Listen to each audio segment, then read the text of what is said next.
पापा शाम को दफ्तर से घर लौटे तो उन्होंने देखा कि सौरभ के कमरे की लाइट जल रही है।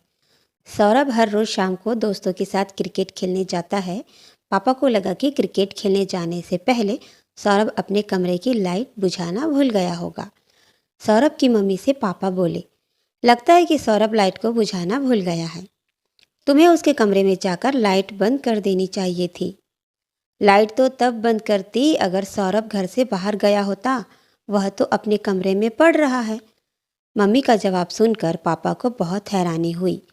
पापा सीधे सौरभ के कमरे में आ गए। कमरे में आकर पापा ने देखा कि सौरभ कुर्सी पर बैठा था। सामने में किताब खुली पड़ी थी, लेकिन उसका ध्यान किताब पर नहीं था। वह चुपचाप दीवार की ओर देखता हुआ कुछ सोच रहा था। क्या बात हो गई सौरभ, आज क्रिकेट खेलने नहीं गए? पापा ने सौरभ से पूछा, लेकिन उनकी आवाज़ सौरभ ने जैसे सुनी ही नहीं। वह उसी तरह अपने ख्यालों में खोया था। पापा ने अपना सवाल कुछ ऊंची आवाज़ में दोहराया तो सौरभ चौंक पड़ा और हड़बड़ाकर कुर्सी से उठ खड़ा हुआ। पापा उसके पास गए और प्यार से उसके कंधे पर हाथ रखकर पूछा, क्या बात है बेटा, तबीयत तो ठीक है ना तुम्हारी? जवाब में सौरभ कुछ न बोला, बस उसने अपना सिर झुका लिया। पापा ने उसे कुर्सी पर बैठ जाने के लिए कहा और खुद ही पास पड़ी एक दूसरी कुर्सी पर बैठ गए। हाँ, अब बताओ क्रिकेट खेलने क्यों नहीं गए? बड़े नरम स्वर में पापा ने एक बार फिर सौरभ से पूछा। पापा का प्रश्न सुनकर पहले तो सौरभ कुछ देर तक चुप रहा और फिर धीमी आवाज में बोला, पापा एनुअल एग्ज़ाम आ रहे हैं ना पास, इसलिए नहीं गया। भाई, एनुअल एग्ज़ाम पास आ रहे हैं तो इसका मतलब यह तो नहीं कि खेल कूद से भी मुंह मोड़ लिया जाए। खेलने कूदने से तो सेहत अच्छी रहती है, मन भी खुश रहता है और इन दोनों बातों से पढ़ाई भी अच्छी तरह से हो जाती है। पापा ने प्यार से सौरभ को समझाया। पापा एग्ज़ाम के डर के मारे क्रिकेट खेलने के लिए जाने का मन ही नहीं करता। कहते कहते सौरभ थोड़ी देर के लिए रुका और फिर बोला, मैं पिछले 3-4 दिनों से क्रिकेट खेलने के लिए घर से तो चला जाता था, लेकिन क्रिकेट खेलता नहीं था।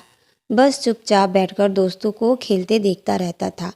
ज्यों ज्यों एग्ज़ाम पास आते जा रहे हैं, डर बढ़ता जा रहा है। सौरभ के मुंह से यह सब सुनकर पापा सोच में पड़ गए। फिर कुछ सोच समझकर बोले, लगता है बेटा एग्ज़ाम को तुमने हवा समझ लिया है। इससे पहले भी तो तुमने इतने एग्ज़ाम दिए हैं और उन्हें अच्छे नंबर से भी पास हो गए हो। पापा, एग्ज़ाम से डर तो पहले भी लगता था, लेकिन इस बार कुछ ज़्यादा ही डर लग रहा है।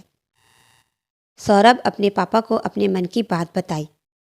बेटा, किसी भी एग्ज़ाम से पहले डर लगना स्वाभाविक सी बात है। ऐसा डर बच्चों को ही नहीं, बड़ों को भी लगता है। अब मुझे ही देख लो, दफ्तर की किसी मीटिंग में जाने से पहले जो तैयारी करनी पड़ती है, वह किसी एक एग्ज़ाम की तैयारी की तरह तो होती है। ऐसी मीटिंग में जाने से पहले थोड़ा बहुत मुझे भी डर लगता है, यह सोच सोच कर कि ना जाने कौन सी बात मीटिंग में पूछ ली जाए। बोलते बोलते पापा एक दो पल के लिए रुके और फिर बोले, क्या तुम्हें पता है बेटा, कई बड़े बड़े जो एक्टर्स होते हैं वो भी शूटिंग करने से पहले डरते हैं और उन्हें डर लगना कोई गलत बात नहीं है। पापा की बातें बड़े ध्यान से सुन रहा था सौरभ। बेटा, आने वाले एग्ज़ाम के डर से छुटकारा पाने का एक बढ़िया तरीका मैं तुम्हें बताता हूँ। तरीका यह है कि मान लो तुम एग्ज़ाम में अच्छे अंकों से पास हो गए हो और अगले क्लास में पहुँच गए हो। बिना एग्ज़ाम से ही कैसे मान लो पापा कि मैं पास हो गया हूँ?